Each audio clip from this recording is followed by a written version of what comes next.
Hey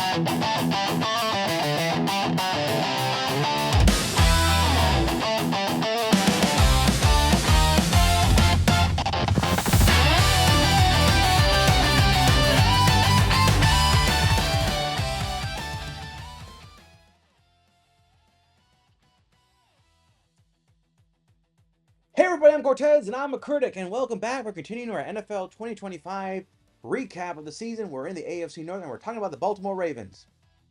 I got nothing clever to say about the Ravens except that anything I say, quite frankly, doesn't matter because they're still going to be the same disappointing team we see every single year. Let's talk about the Ravens.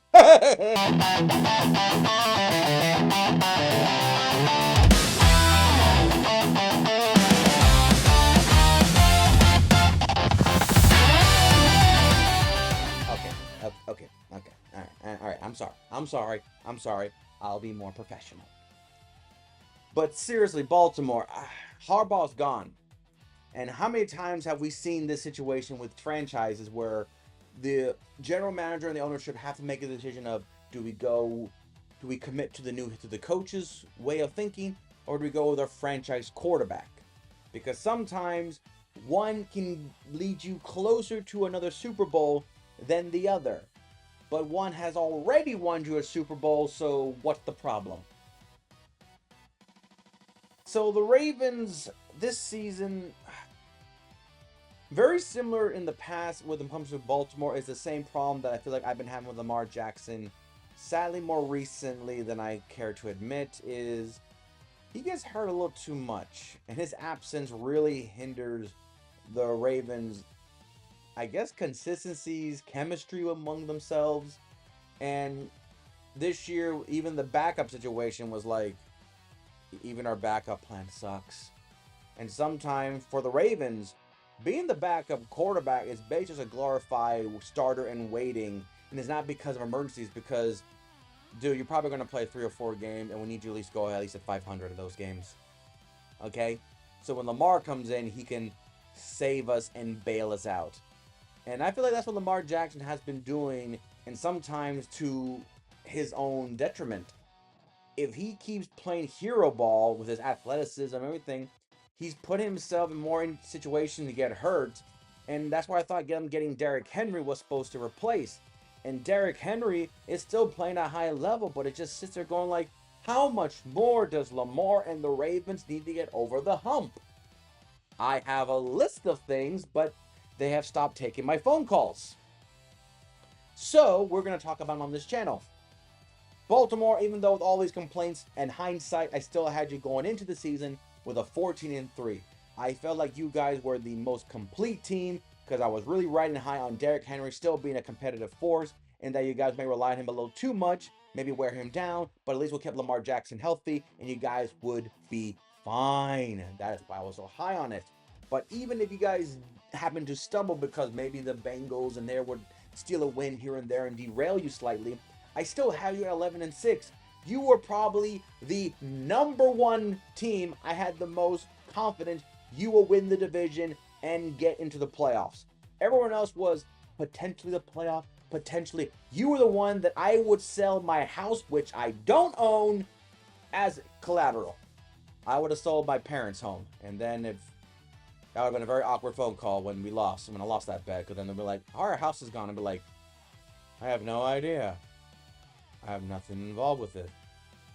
But contact DraftKings for more reasons. But you guys went 8-9. How much of it was the Ravens' incompetence? How much was Lamar Jackson's absence was more of a glaring hole this time? How much of it was because Harbaugh was to blame because he is head coach in 18 years has not made us think that maybe he's worth the... No.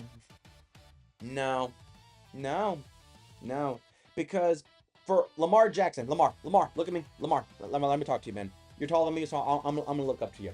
Lamar, I want you to remember, until you do something else, Trent Dilfert and Joe Flacco, 2 quarterbacks, I think we can say confidently, you are more talented than them, have Super Bowl rings with this franchise. And you, sir, don't.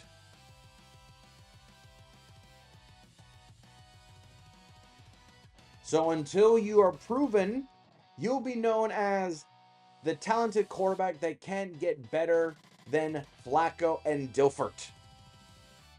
If that is not boardroom material for you, sir, I don't know what to tell you it is, because you have already been fighting that notion of you're not a quarterback, you are an athlete, you are a running back. I think you have done it. You got 2 MVPs to prove that. Should have had 3, but that's a different conversation for another time. So, sir, you need to get this monkey off your back like what Steve Young did when he took over for Joe Montana in San Francisco. You need to get it off your back, or else the haters will hate. You know what's better than when haters hate when you got championships. But when you don't, they get to you more. Your best game, though. Your best game. Week 17 at Green Bay. The only reason why this is the best game because every other win was not worth it. And this was towards the end of the year when you guys really needed a win. You really needed to get a win because I think you guys found out that Pittsburgh lost to Cleveland. So there was a notion of like, we still have a chance. And you still had a chance against Pittsburgh, but you didn't. It's not your worst game, so I'm not going to spoil it too much for you. But this one against Green Bay, I don't know if it's Green Bay just got popped in the mouth and was never to recover after that 27-point first half, or you guys just went in there already at 100 miles an hour and just says, we are not stopping. Because this game was incredible how quickly it became out of control. And I was just sitting there going like, this is not looking good. I mean, yeah, Green Bay had a moment of comebackery, they want to say. That's a new word to make up, comebackery. But Baltimore was like, nah, I'm going to keep punching you. And they did. They pound that rock. Henry. Not just Henry, I mean, Henry himself had 216 yards. But the entire Baltimore Raven offense running the ball had 307 yards rushing. They only passed the ball for 107. And this was done with Huntley. Tyler Huntley. Not Lamar Jackson. Huntley. The backup. 10-3 trigger. But backup. They had 414 yards of offense. Also, Malik Willis was playing that game too. So, battle of the backups. And Malik Willis had 288 yards passing. He did everything in his power, but also he was the leading rusher for the Packers with 60. So, Green Bay was, I guess you can say they were playing with a hand behind their back, not by choice. But Baltimore did what we thought they would be doing and be this way. Yeah, that was it. It was a game, Baltimore needed it, and maybe that's what motivates Baltimore. When their backs are against the wall, they play better. But they always have their back against the wall. They're the Baltimore Ravens. They're always viewed as the top 3 or 4 teams every year as going to the Super Bowl. How much pressure do you want, Lamar? Baltimore? How much more do you need pressure for? You guys are literally viewed as one of the top teams every year. Your worst game. Now you're probably thinking, it's against the Steelers, the last game of the season. The missed field goal. Yeah? Like, no. We're not doing that because, trust me, when I saw it happen live on Thanksgiving, I was so shocked that I was like, you guys blew it. Week 13 versus Cincinnati at home, Thanksgiving. Joe Burrow's first game back from a turf toe injury. And I do not know what happened because I was visiting family and the drive from home to their home is about 45 minutes to an hour. So when I left it and I saw it was, 12-7 at halftime, I was like, okay, Cincinnati is not doing anything to scare us, so I'm sure Baltimore will probably score a touchdown and they'll take control of this. And when I get home, it'll be like 31-12 Baltimore. Like, I really felt it was going to be like that. When I finally got home, and it was late in the fourth because traffic was bad on Thanksgiving, and I saw it was 29-14 in the fourth quarter, I was like, oh dear God, what happened? What happened? And I didn't watch the rest of the game. I spent most of that time of the game playing, looking up stats, going, "What did you do? What did you do? Did Lamar get hurt? What happened? What did you do?"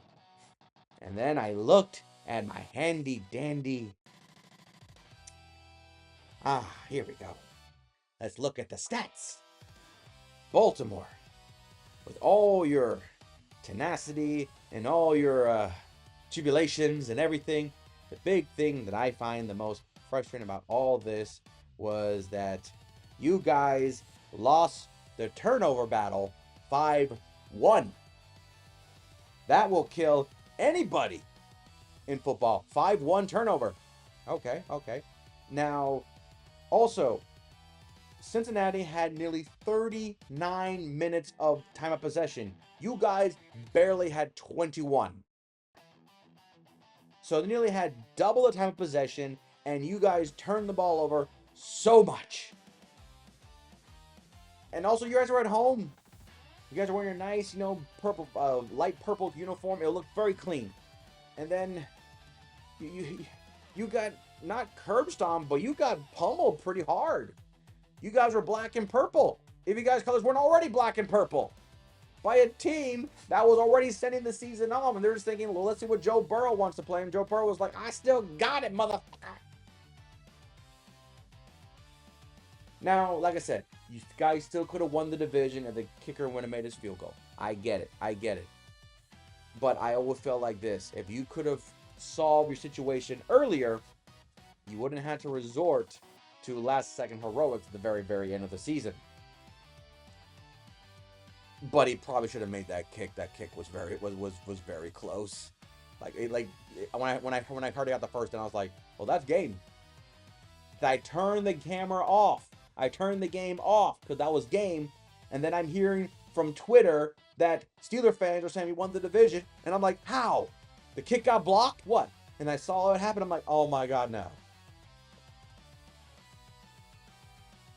Maybe that kick is actually the symbolism of the Ravens. You are so close, point blank range, and you whiffed. Maybe that's the metaphor. MVP, Derrick Henry. And for you non-Raven fans, this is a team that had at the end of the season 8-9, a losing record. And Derrick Henry still rushed for. He was 5 short of 1,600, but he rushed for, I'm going to say, 1,600 yards, averaging 5.2 yards a carry and 16 touchdowns. And you guys ended with a losing record. Derrick Henry is a running back that if you guys just watch, I know it's 100 times when I talk about him, look at his high school stats. Look at his college stats. Look at his NFL stats. This gentleman, this behemoth of a species, of a man, of a football player, of a running back of all people, to still play at this high level when you know he has been running from day one he got the football. And he's been running for hundreds and hundreds of thousands of yards. I'm exaggerating here, but he probably has ran from coast to coast of the United States for the amount of yards he's been running since he was a child. And he's still doing it at a high level. And my biggest concern is that he's not going to be a Hall of Famer for some stupid reason. He went to Baltimore because you guys thought you were so close to a Super Bowl. He did 2 years. He did his job for 2 years. Now what? I don't want star players that play for this long to end their season limping their way out to retirement.